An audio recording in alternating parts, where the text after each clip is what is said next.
Hey guys, Silver here, and today I thought I'd do a quick discussion slash rant video on a current issue I have with SEGA, and that's the fact that recently with the release of Sonic Movie 3, certain pre-owned games featuring Shadow like Sonic Adventure 2 and Shadow the Hedgehog, which originally went for around $50 to $60, are now being sold for well over $100, which is just insane to think about, especially considering not too long ago, barely anyone cared about Shadow the Hedgehog the video game. But this got me thinking, how are we well over 3 Sonic movies and 8 years of the Nintendo Switch's life without any way to play arguably the most important Sonic game in the entire series other than the original Genesis trilogy, that being Sonic Adventure 2. And on top of that, you can't play either of the adventure games on PS4, PS5. The only way you can play the adventure games is on Xbox through backwards compatibility. But even then, there's no way to play them natively on the Series X. And they never got a physical release, so you just have to hope that they don't get delisted like the other SEGA games that got delisted late last year. It's absolutely criminal that games like Sonic Adventure, Sonic Adventure 2, Sonic Heroes haven't been ported to modern day consoles,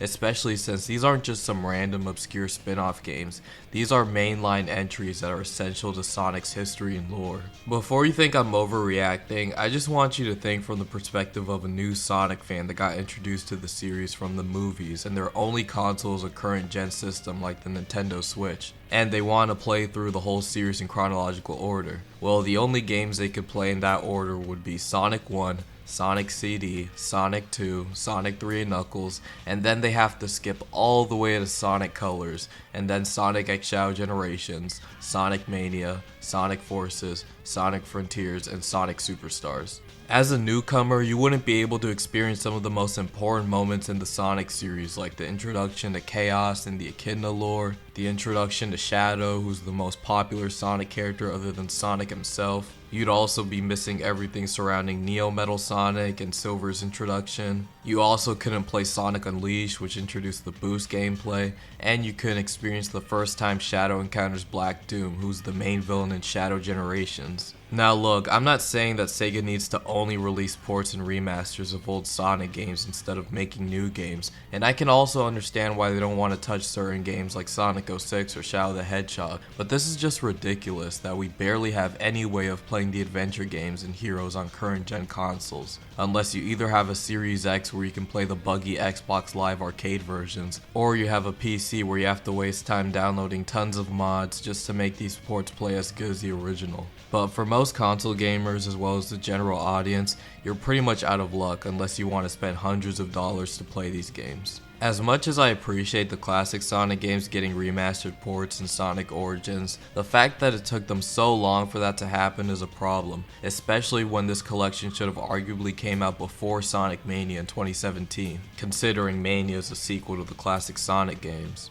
SEGA just needs to stop playing around and give us a collection of the adventure era of Sonic games as soon as possible. They can call it Sonic 3D Origins and include ports of Sonic Adventure 1, Sonic Adventure 2, Sonic Heroes, and if you're able to, Shadow the Hedgehog. They don't have to do anything crazy with these ports, just make them widescreen and 60 FPS, and make sure the adventure ports are from the Dreamcast versions to avoid any of the bugs and glitches from the GameCube and PC versions. And yes, I know that there are rumors of Sonic Heroes getting a remake, but I'm mainly referring to the original versions of these games, because even though a Heroes remake would be cool, I don't want it to replace the original version of the game, and that especially goes for the adventure games. Sonic is more popular than ever now thanks to the movies, and I just hate the fact that SEGA hasn't properly been capitalizing on this success by giving newcomers a chance to experience the games that made a lot of people Sonic fans to begin with. But anyways, that's gonna be it for today guys. Thank you guys so much for watching, and let me know what Sonic games you want to see ported.